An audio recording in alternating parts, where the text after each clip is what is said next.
l'homme naturel n'aime pas de se faire reprendre. Et c'est très dangereux, surtout pour nous, enfants de Dieu. Tu peux te corriger par toi-même, mais tu peux aussi être corrigé par quelqu'un d'autre. Et très souvent, il est difficile que l'homme se corrige de lui-même. Parce qu'il vit en lui, il vit dans quelque chose. Il est difficile qu'il se corrige de lui-même.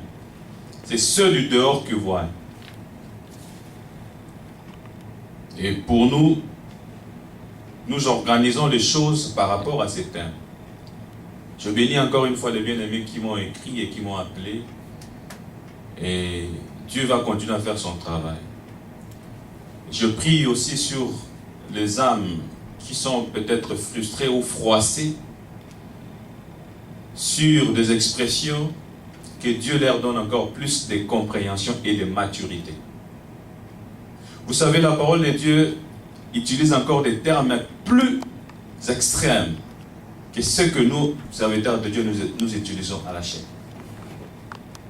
Je réalisais encore la parole de Dieu, je vis Jésus parler à ses disciples, leur traiter des races de vipères.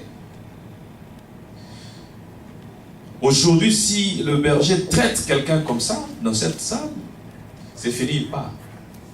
Il ne viendra plus jamais. Mais parce que les disciples avaient atteint une certaine maturité, il n'y a personne qui était parti. Ils étaient encore là. Donc nous devons dépasser nos sentiments. Nous devons dépasser nos émotions. Cette étape-là, afin que Dieu puisse nous donner les caleçons dont nous sommes en train de parler, du sacrificateur. Les caleçons viennent couvrir notre état émotionnel, notre état de prétendance. C'est très important cela. Toute la nuit, je n'ai pas trouvé sommeil. Je pleurais sur Centre Bethel. Parce que l'état d'âme des gens, Dieu ne cache pas à ses serviteurs. Et j'ai pensé à beaucoup de choses. Dieu dit, Seigneur, fais grâce à l'Église. Et que les gens grandissent encore davantage. Je pensais à mon pasteur à l'époque, là où j'ai commencé le ministère. À chaque fois qu'il y avait un désordre dans l'église, à chaque fois que le serviteur faisait les gros dos, la grosse tête, il nous appelait, il tenait une réunion, et puis il y a une expression qu'il reprenait, qu'il répétait à chaque fois, je ne l'ai jamais oublié, je ne peux jamais oublier ça. Il disait, le jour que tu es venu dans cette église, tu avais vu que j'ai écrit là-bas que j'emploie les serviteurs. Si tu ne veux pas, tu peux sortir. C'était une parole qui touchait les cœurs. Et ce qui me fait encore du bien, dans ma promotion, là où nous avons commencé le ministère, personne n'était parti à cette expression. Personne n'est parti. On était là. On était encore trop jeunes à l'époque. Mais il nous le répétait à chaque fois. Il dit, je n'ai pas fait un avis, je n'ai pas lancé un avis de recherche ou quoi. Non. La porte est grandement ouverte, vous pouvez sortir. Mais on ne sortait pas, on était là.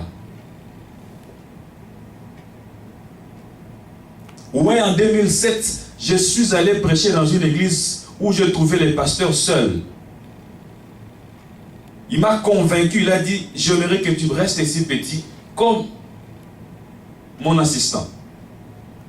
J'ai dit, il faut aller négocier avec mon père, mon pasteur. Mais 2 semaines après, il s'est passé quelque chose à l'église. Le pasteur nous rappelle encore la même expression. Je n'ai jamais appelé les serviteurs ici, dans cette église. C'était l'occasion pour moi de dire, je peux profiter de cette expression pour partir. Là où je peux être pasteur assistant. En 2007, à l'époque. Mais qu'est-ce que j'ai compris au fait? Qu'est-ce qu'il disait par après? Je pense des années plus tard. Il voulait seulement dire que ce n'est pas moi qui appelle les serviteurs. Si vous êtes venus servir, c'est parce que vous avez reçu un appel. Et le jour que vous allez vous décider de partir, vous partirez. Parce que ce n'est pas moi qui vous a appelé. C'est le Père d'en haut qui vous a appelé. Vous comprenez? La maturité. Sinon, je ne pouvais pas, beaucoup ne pouvaient pas comprendre.